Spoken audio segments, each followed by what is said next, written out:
The CAP scores major wins with the AMA at its annual meeting. Plus, how to navigate work visas. Coming up next on the Path News Network. Welcome to the Path News Network Daily Edition, powered by the College of American Pathologists. Today is Tuesday, November 25th. I'm Brittany Riddle. Here's the latest news. The CAP won multiple victories at this year's American Medical Association's House of Delegates interim meeting. The AMA adopted two CAP-introduced resolutions. The first will stop health plan in-network steering of pathology and laboratory services. The second will prohibit deceptive advertising by educational programs to train healthcare professionals and other non-physicians. The CAP and the Pathology Section Council advocated for both measures, which are now AMA policies. The CAP's advocacy efforts remain strong in the fight against payment cuts. The CAP is urging Congress to stop Medicare's proposed 2.5% efficiency adjustment and additional cuts of up to 15% on tests under the Medicare Clinical Laboratory Fee Schedule. CAP members can support this work by encouraging their federal lawmakers to back the Results Act, legislation that would block these cuts and establish a new approach for determining clinical lab fees. Use our Action Center to send a message and urge Congress to permanently fix these Medicare cuts. Do you have questions about the 2026 Medicare Physician Fee Final Rule? CAP experts have answers. Learn how the rule will affect you and your labs at our upcoming webinar on December 5th at 3 p.m. Eastern Time.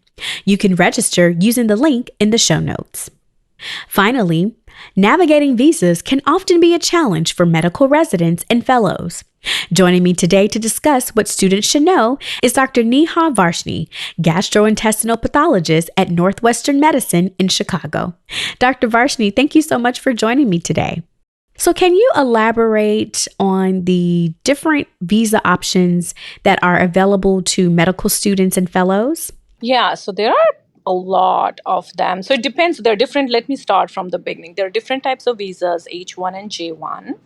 And then there is also an O1 visa where people can do, where residents can do the residency or fellowships. Most common one being J1 visa because that's easier, I think, and it's so most of the people have the J1 visa program. H1 program does not need any kind of waiver, so you can directly go from one H1 to another H1. So some universities don't, offer that, but whoever supports that, you can just directly go to H1. So that's usually not an issue. And then you have a J1 visa, which basically means that you have to either do a waiver job, which specifically means like for 3 years, either you have to work in an underserved area, or you have to go back to your country for 2 years and work there, and then you can come back on an H1. So that's a different kind of, so it's a little different. It gets a little complicated.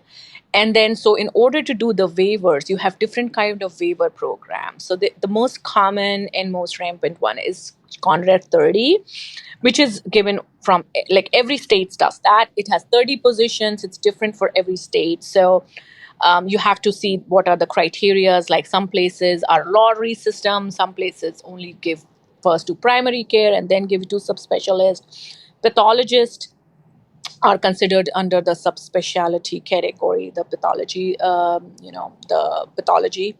But so that becomes a little challenging in some of the states. Some of the states don't differentiate. It's first come, first served basis. So you kind of have to navigate that when you're applying. So you need to know what the criteria is in that state you are looking into. So it can get a little tricky. Then you have And the other thing, which it is, so it has a limit of 30 days, not 30 days, 30 spots. Okay. And 30 spots, and then it has a time limit. So every state has a time, some have 1st of September, some has 1st of October, things like that. So that it gets very tricky because you're just starting a fellowship, and if the timeline is so early, it can get difficult. There are a lot of different options. As you mentioned, there's H-1B, there's J-1. Where does one even begin to navigate the different options that are available? So when you apply as a medical student, right? So you apply to different universities. Depends on the university what they offer. Also for H1, you have to have your step 3 results by that time. So that's the only way you will get H1. So your step 3 is done, and if they offer, you can get H1. If not, then you automatically go on J1. So, how does the visa program address workforce challenges in the U.S., particularly in rural and underserved communities? So right now there is a huge shortage of pathologists already, and in next 10 to 15 years, it's going to get massive. So if we are letting people go back to their countries, like, they're trained here, they have got the good education here, and they're smart people, you're letting them go back, then, and with the shortage, it's going to get even more challenging, and especially in the rural area. So I worked in Mississippi. Majority of the people worked in that university were on J1. Some of the really underserved areas, it's really hard to hire. So, and this would be a very not like it's a very good way to hire that workforce who need the visa waiver, and it's win-win for for the parties in a way. Can you talk about the CAP's advocacy efforts around visas? A big portion, a big chunk is from, waiver pathologists, like who needs waiver, pathologists who need waivers. So we are trying to work. CAP is actively trying to work on it.